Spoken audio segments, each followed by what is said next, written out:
Am I correct showing the right screen? Make sure I'm doing this. I don't think I'm showing the right screen. Let's try this again. Share screen number 2. There we go. Not window number 2, screen number 2. There we go. When that red line is there, then I know I'm recording the right thing. Okay, so today's plan is to do some Wireshark capture. Some of you are familiar with Wireshark, so this should be an easy little exercise for you, or a little refresher perhaps in Wireshark. And if you don't have Wireshark, go ahead and get it installed. I'm going to remote into a system that does not yet have Wireshark. And just for fun, see on this VM, I'm going to be remoting in, and I'll go through the installation of Wireshark. I'm remoting into a VM that I have running over there at Emmaus, and I'm going to log in as the wonderful user comp club.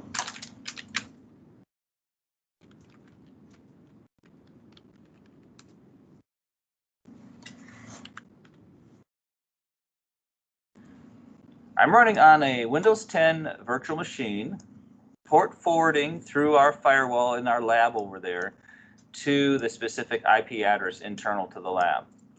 So as secure as RDP is, that's how secure my connection is. Now, I have not actually captured RDP packets.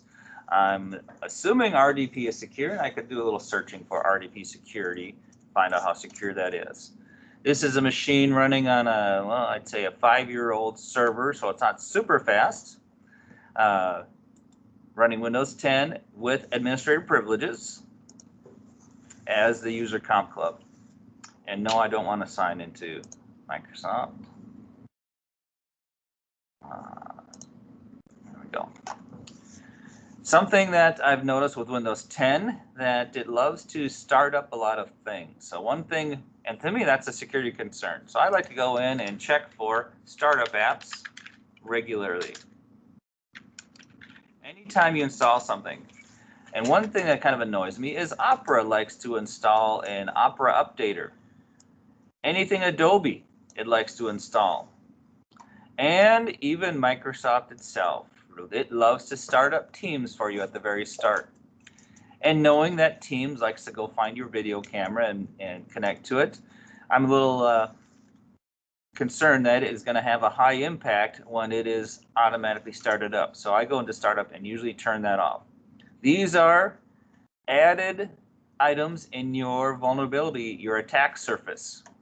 To me, significant attack surface, because if you can convince the computer to auto start something, and then it goes off and either gets corrupted by a little hack added to what you thought was the original version, and here it is running automatically in the install. So regularly check what is set to be auto started up. Now I'm going to go find Wireshark, and I don't think I did a add. Let's see, I don't think I added Chrome here to this machine. No, I only have Edge as my browser, so I guess I'll have to run Edge. I'm going to go run and find Wireshark. So I'll go off and look for Wireshark download. While we're downloading it, we'll think about what Wireshark is doing. Wireshark has to do several things. And there's the download. Wireshark is going to connect to watch any traffic going over my network. And because any traffic can be coming from any process on my machine, when I run Wireshark, I will likely need to be administrator. I am a user administrator right now because I can install things, but I may not only need to be a user in the administrators group, I may need to run the program as administrator. I have seen that as a problem if I as the solution when I have certain problems.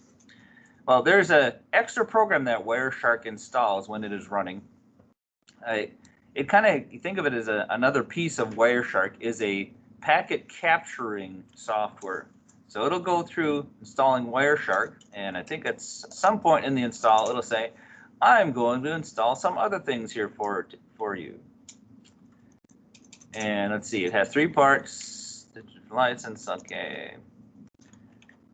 There is the components that Wireshark has. As the basic Wireshark component, we have the T-Shark Network Protocol Analyzer, and that's a pretty powerful part of it. Multiple extensions that are installed as part of Wireshark. And in some of the tools, lots of other things as part of Wireshark. And there's additional things you can add if you actually want to analyze other formats or other methods of dumping Wireshark data. I'm just going with the defaults, but I'm exploring what has been checked when I do a standard Wireshark install. Notice there are other extensions. You can learn about them and find out what they do for us. I don't know what I would do with a random packet generator. That sounds like something interesting. You could add that extension if you want to experiment with it later. You can always come back and add additional things with a modify the install. Android dump, that sounds interesting. UDP dump. Okay, I'm going with the defaults and then clicking next. I'm going to go with the defaults here. Trace files and lots of extensions associated with Wireshark captures will be added to your association in Windows. If you want a desktop icon, go ahead and turn that on. I can always search for it and make my own icon. Start menu. Okay, here we go. Installing in the default location. Needs about 200 megabytes, not a super huge program. And here is the additional program that needs to be running, this npcap.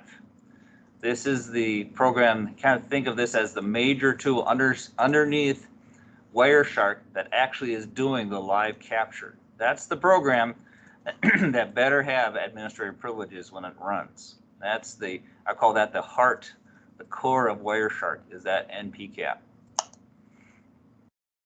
And you have the opportunity if you actually want to watch traffic going over USB. I don't see much use of it yet. I can always come back and install that later. So I'm going to skip the USB cap. Because it's doing some major core pieces of network traffic, you want to be careful about programs like this. And when you're running them, they can keep your PC fairly busy. Now, I'm not running on a super fast PC, so I'd say the install is going about average speed. And here is an option to restrict npcap to administrators only. I'm not going to change any of those options, but I am going to make a note of what possibilities there are. API compatible, that sounds interesting. Whenever I see API, I think, oh, if I'm doing some programming, I might be able to write some programs that can do things that Wireshark can do. Watching RAW 82.11. If I want to monitor wireless adapters, that might be useful. If you have your main connection wireless, I might want to install that. I know I'm hardwired here, so I don't need to watch any wireless. If you're on a laptop and your major traffic is wireless, I would probably install this.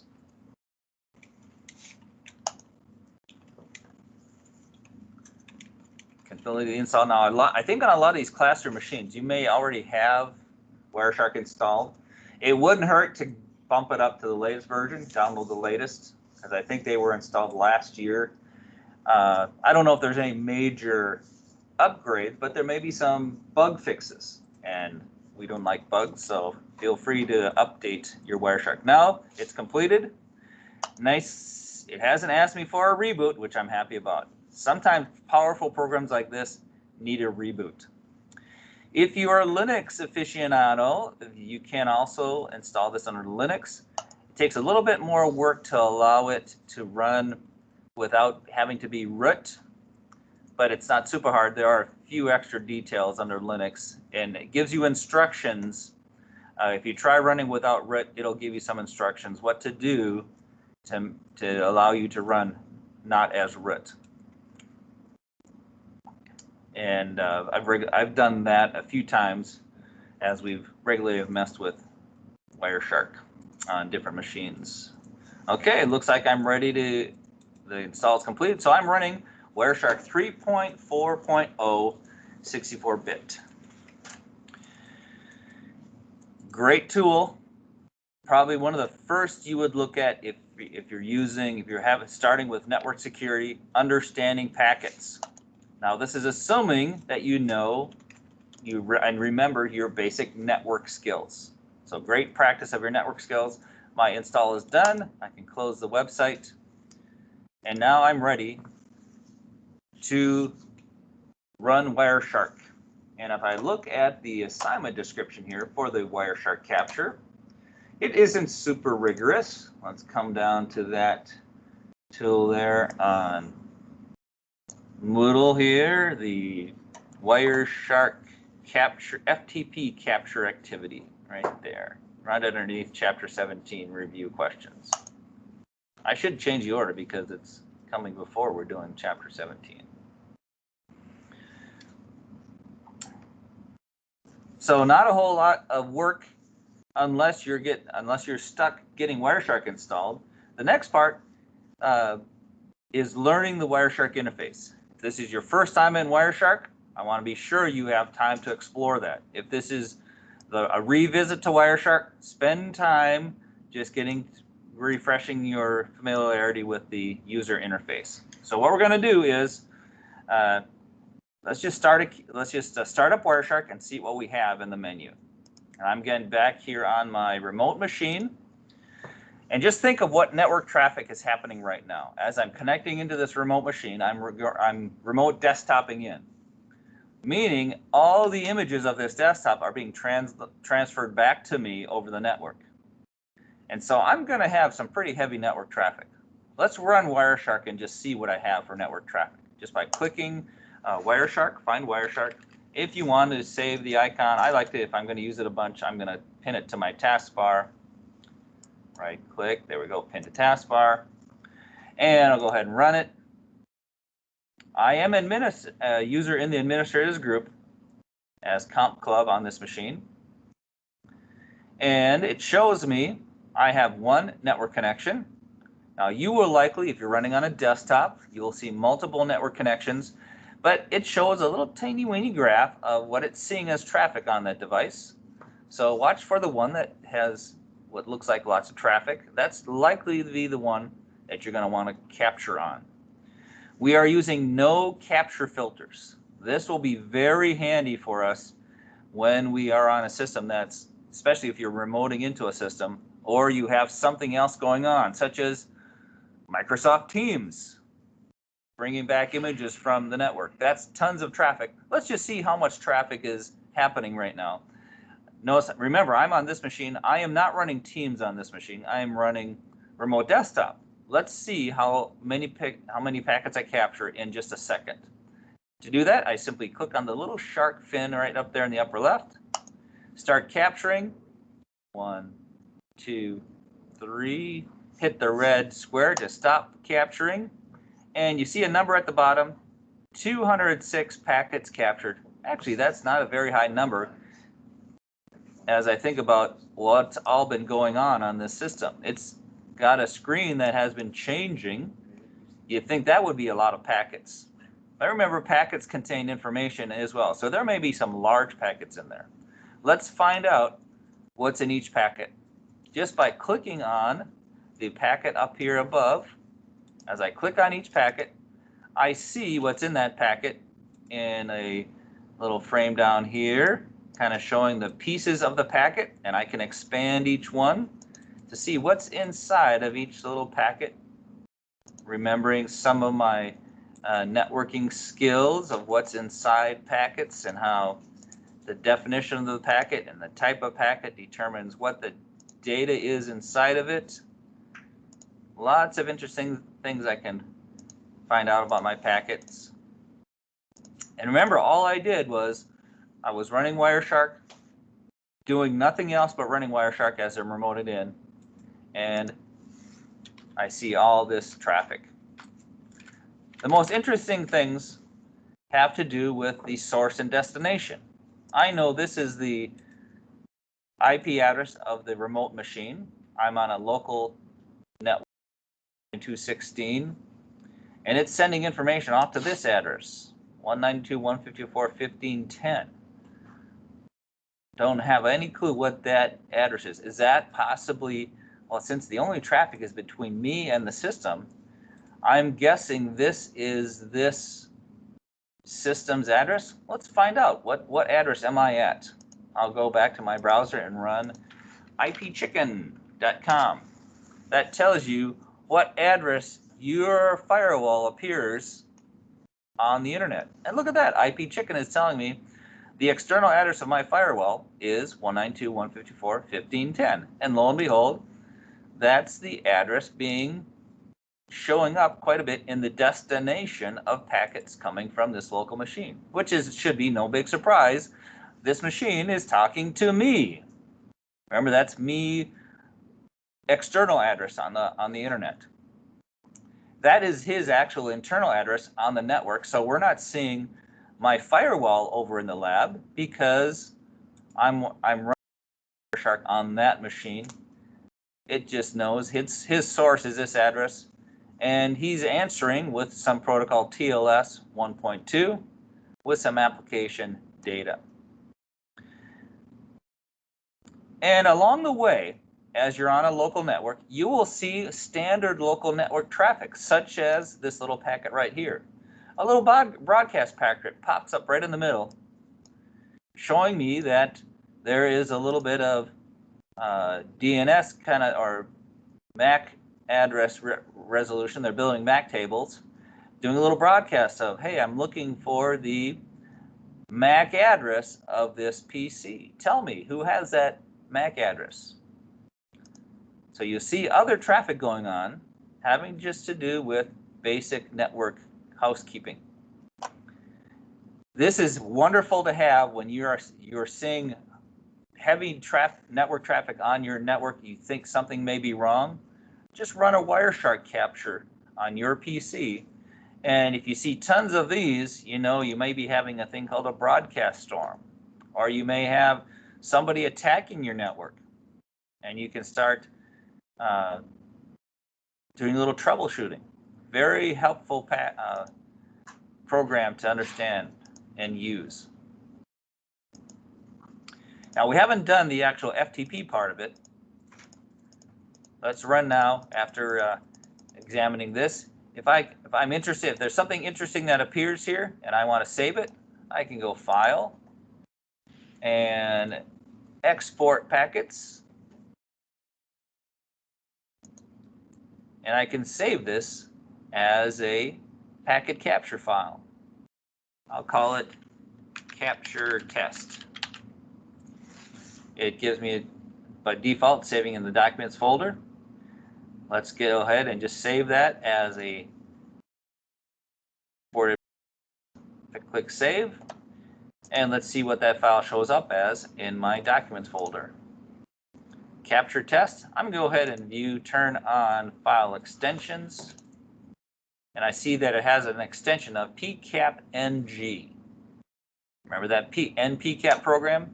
That's the format of that file. So people that are doing network forensics and find something interesting on their network, they want to show other people, they do the capture of a virus traveling across or somebody hacking into a system using some special network skills. You can capture that and share that with the world. Here's what I did. Here was the forensics of the traffic. I could save this, save a checksum of it, and put it in an evidence folder for evidence against someone that's been doing some illegal traffic on the network. This could become part of the forensics evidence against someone. So very powerful. Now let's go back and let's do our little FTP activity. What we want to do is, we used to, since we were in the lab before, I had a FTP server running here in the lab. But since in the lab, or many people are not in the lab anymore, I did a little search for public FTP site, and I found this one. This is one of thousands of public FTP sites, test.rebex.net. I don't even care what they have there. I mean, I'm going to go grab a file from there. But the key thing is capture FTP traffic from that site. Now I'm going to save you a little trouble right at the very start. Back here in our capture, let's learn to apply a capture filter. We're only interested right now in watching FTP data. And because you'll be getting a huge capture file if you're watching everything else, let's minimize the size of our capture by going here, let's see, under capture filters. Let's create a capture filter. So capture filters, and let's add a capture filter. We see some here that kind of give us an example of what filters look like. Knowing the syntax of capture filters, and I'd say that is a very powerful skill to have, because it can save you so much time if you're only looking for specific traffic. So let's click the plus. We're going to add a filter, and its name is going to be FTP only. Give them the name FTP only. And the filter expression is going to be, let's see, how do I edit that? Yeah, just double click on that. Edit that filter expression is going to be, if I can remember right, TCP space port range. And look at that, it gives me a little autocomplete help. Port range. And now help me out. What is the port range for FTP traffic?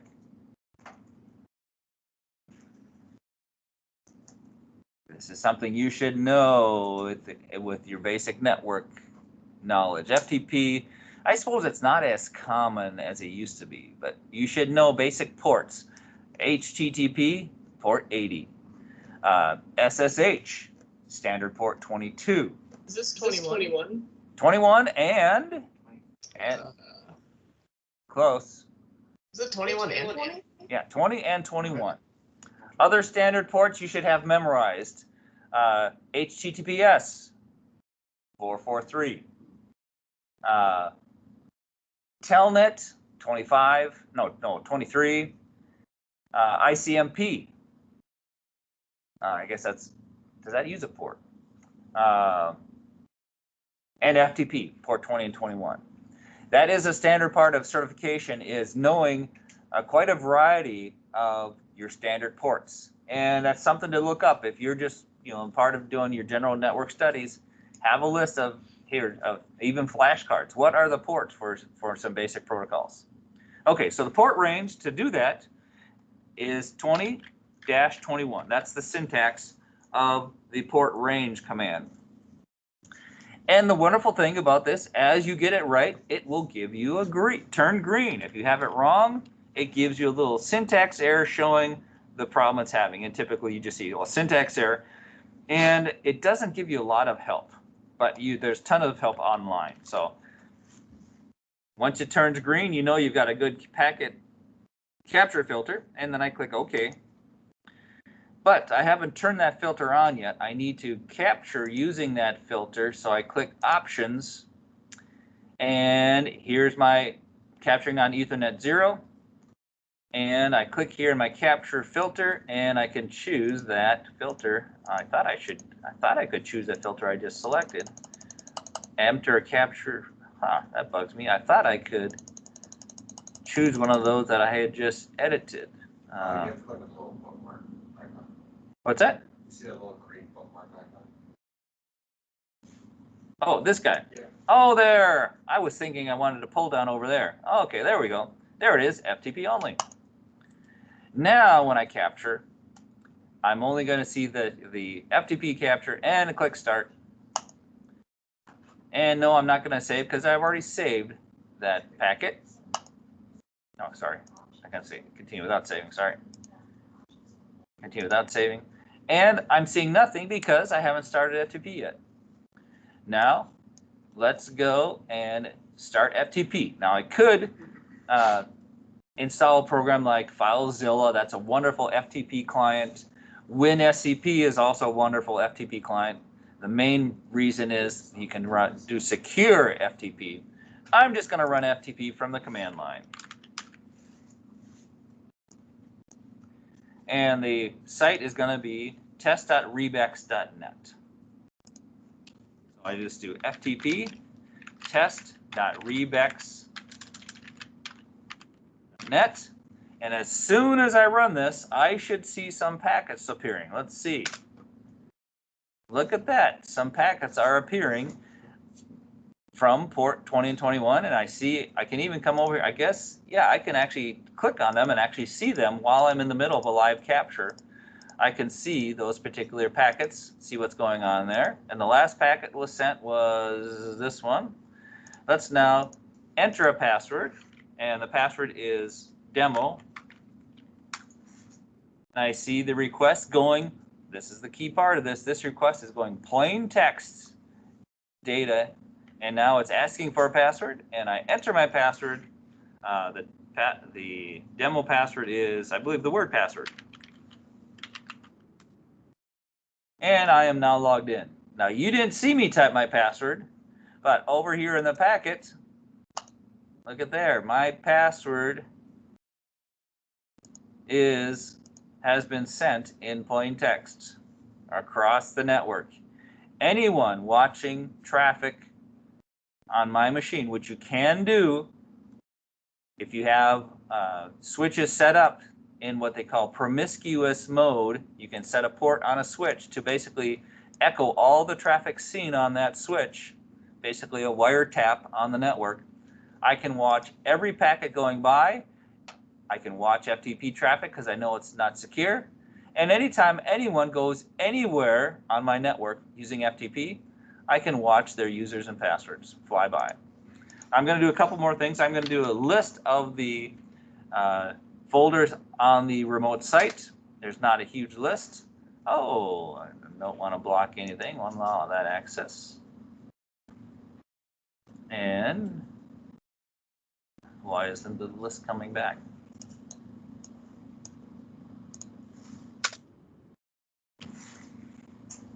That's weird. Didn't happen to me when I did that from this machine. I did the list. I got a complaint. Well, let's see. Did it kill it halfway in the middle? Let's find out. Let's try Control C. Oh, there we go. Let's try that again here.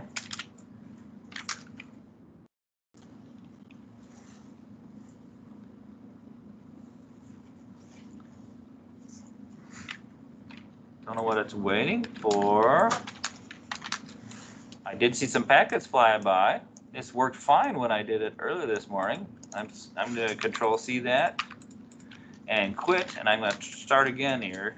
And let's try that FTP. Log back in. User demo. Password. I'll try the list ls one more time. It's sending me a packet. No, I don't know why it's not giving me my list. Well, I know there's a file. I'm going to do Control C. I know there's a file called readme. So let me see if I can do the get readme.txt.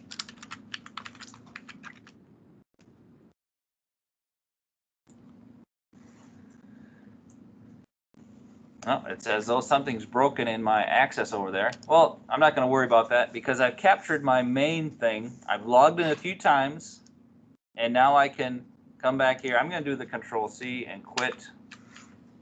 Something about that data connection was not being let through. Maybe it's a firewall issue on that system. Suppose I could turn off the firewall and see if it all worked this time. But let's take a look at that capture. Now we've captured, because we're only watching FTP, only 58 packets, much smaller set of packets than I would have captured for a few minutes there. I would have had thousands of packets if I'd been just capturing everything. Now, even if you capture everything, you can still come back and edit. I'm going to stop capture here. You can edit your view filter if you have thousands of packets captured without any filters, by just doing that same filter that we did, instead of a capture filter, a display filter.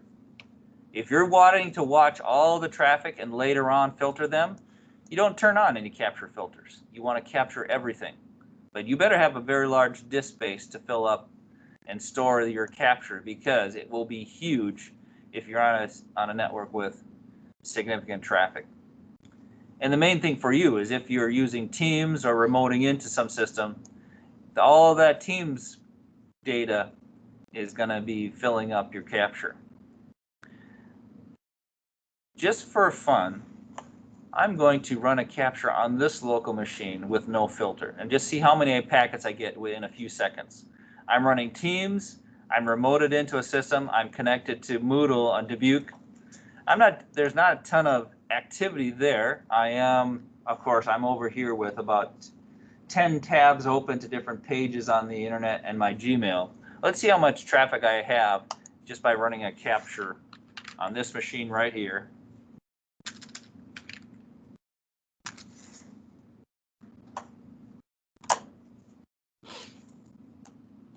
Any guesses at how many packets I'll see in 3 seconds of capture? Looks like Ethernet. I can't tell if Ethernet 2 or Ethernet. Let's capture on Ethernet. Well, let's check which one it is. Let's do ipconfig. And I see the lab address is, yeah, this is my, I think that's, yeah, this is my Ethernet. Yeah, this is my address, 172.16.0. So this is my lab address, Ethernet. So the Ethernet device, let's try a capture here. Here we go. 1, 2, 3, stop. 1,514 packets in just a few seconds. And I'd say this isn't, well, I'm not streaming a movie, which would be a lot more traffic.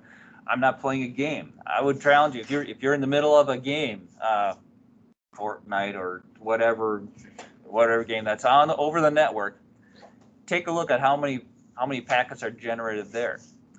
I actually captured packets when a game of Halo was going on, and my machine was running as the Halo server.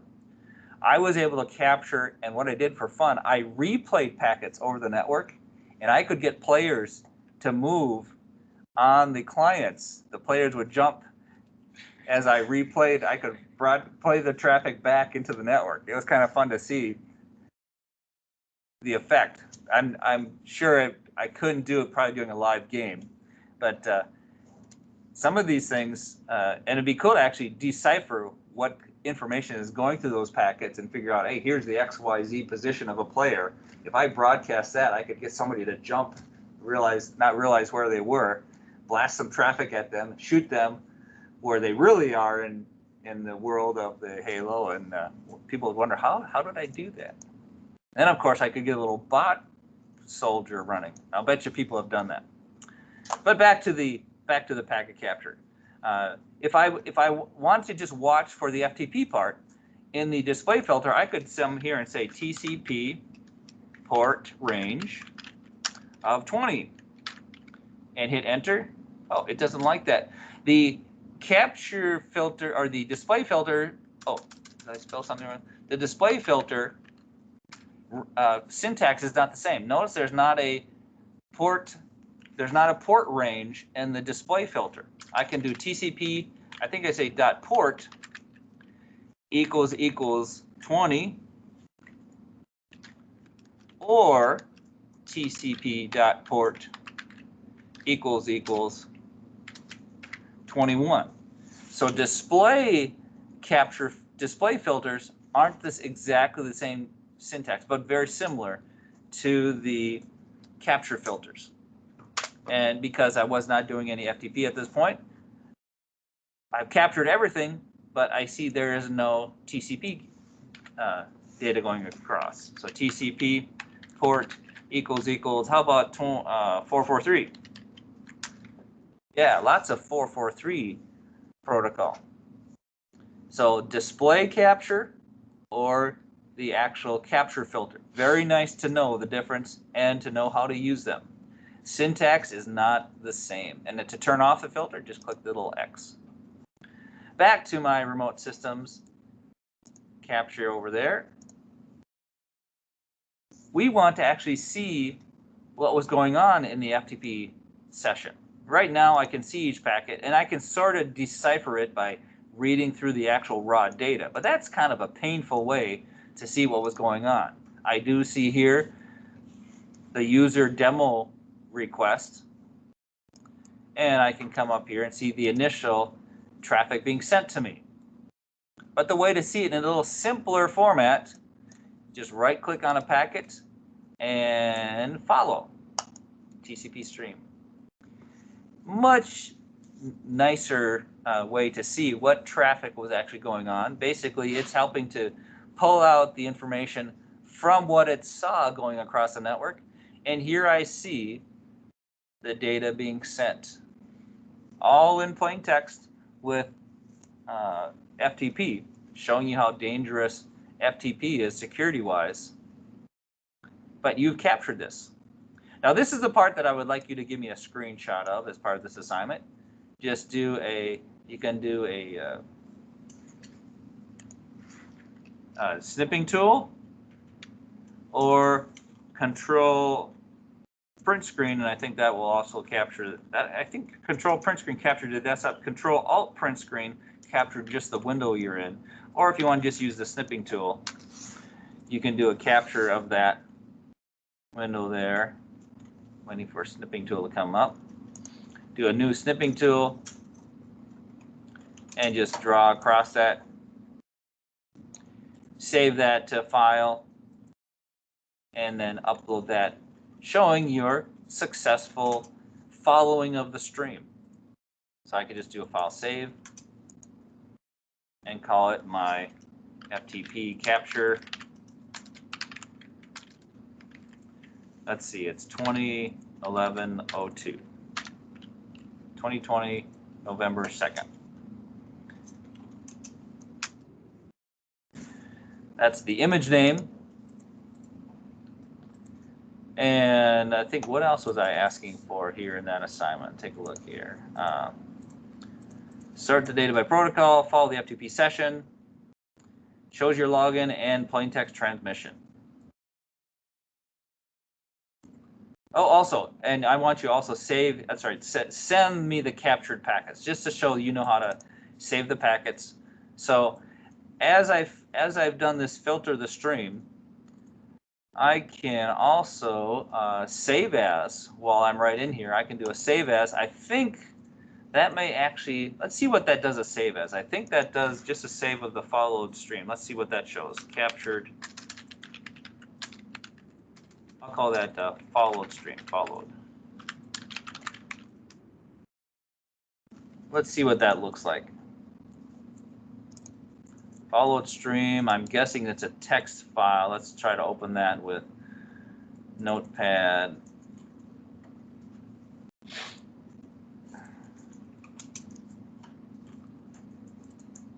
It doesn't have an open with. I guess I'll change its extension to TXT. I think it's a text file that I can just view. Yeah. So the followed stream, I guess the followed stream isn't as interesting. It just gives me the output of what it is decoded for me.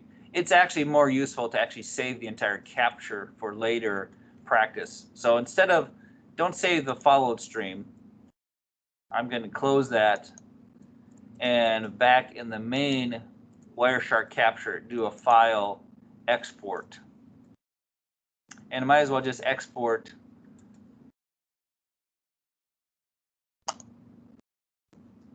everything to, I'll put my last name in there, Manning, FTP capture 201102, November 2nd of 2020. Notice it has the option of compressing with gzip. I don't worry about that since I don't have a huge capture. Save. And it now has saved my capture to that. And if I ever open that up, I think by default it will open that with Wireshark and do the exact same thing I have right here. Let me view the packets one packet at a time.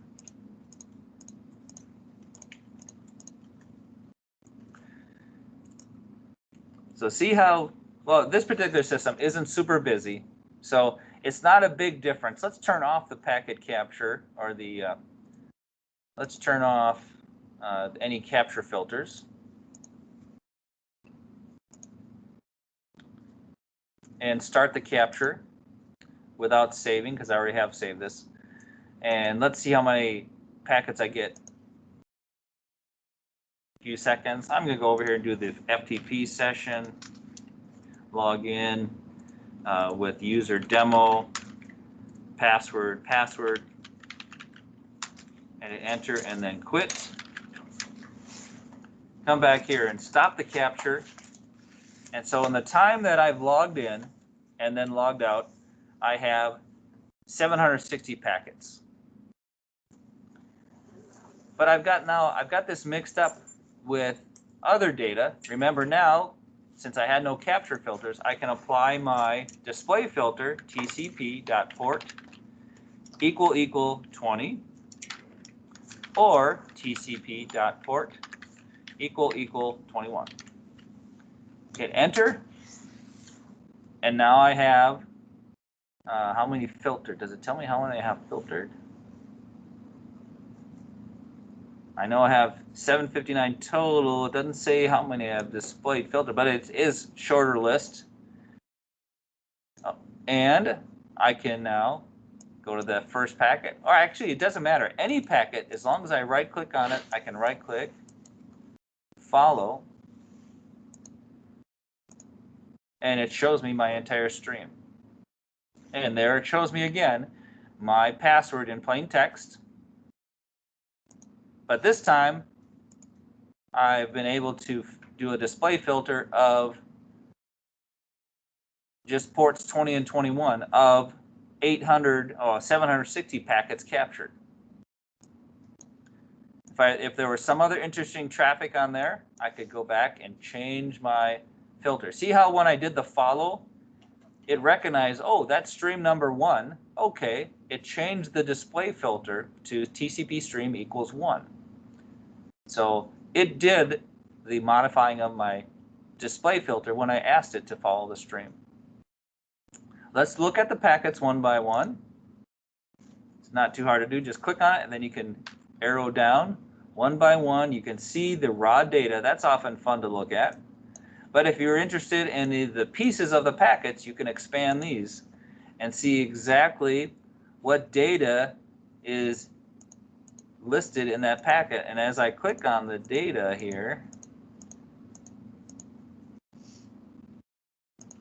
it'll show you how it knows things. If you click on a piece, it'll show you, oh, that's the piece of data that tells me the source port is 21. That's the piece that tells me the destination port. So you can learn about the structure of your packets just by clicking on pieces of it. It shows you the part of the data that has that information. So it helps you refresh your knowledge of just what information is in there and what format. There's the checksum 4807. It attempts to show it in ASCII format. Often the ASCII format isn't terribly useful until you're actually looking at ASCII data, like that password field. You'll see the password showing in that particular packet. So look at how many packets there were after I said goodbye. Multiple FTP packets ending the session. Or here I'm quitting. I sent that to it.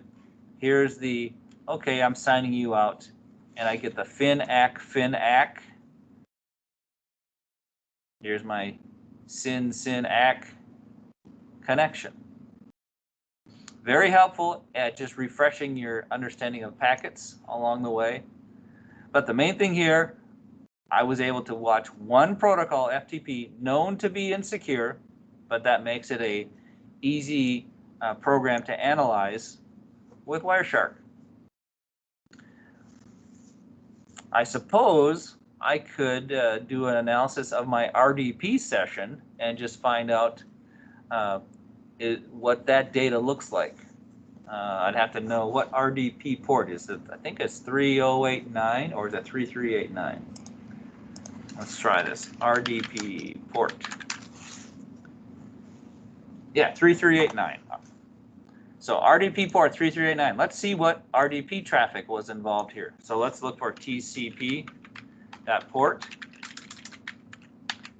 equals 3389. Now, if you do this, oh, it doesn't like that. TCP, is it UDP? Oh, it's UDP. So UDP.port equals 3389, or is it the EQ? There we go. It wants EQ instead of the equal symbol. I don't know why it likes that. Turn that on. Oh, that's weird. I would have expected some RDP traffic to have shown up, knowing that I am remote connected into this system. So I'd have to decipher why I'm not seeing that. I would have expected some RDP packets. I might have to do a little more investigating here. RDP'd in. Why is Wireshark not showing me any of that traffic? So a great tool. We'll be looking at this more, but this is your introduction. If you haven't seen it before, showing you how to monitor one little FTP session, and of course showing you that the password is not encrypted at all across the wire. So do not use FTP. Use secure FTP. Lots of other options. SCP is what I use, which basically uses SSH to send my data across encrypted. All right, that is it for today. If you have any questions, I didn't go over the chapter 16 questions. I'm kind of leaving you that on your own. We could, if you have any issues with any questions, bring them up on Wednesday, and then we'll get on to chapter 17. We kind of want to have an easy day for you, learning a great, powerful tool to get a good handle on. If you're doing anything related to network security, you better know Wireshark.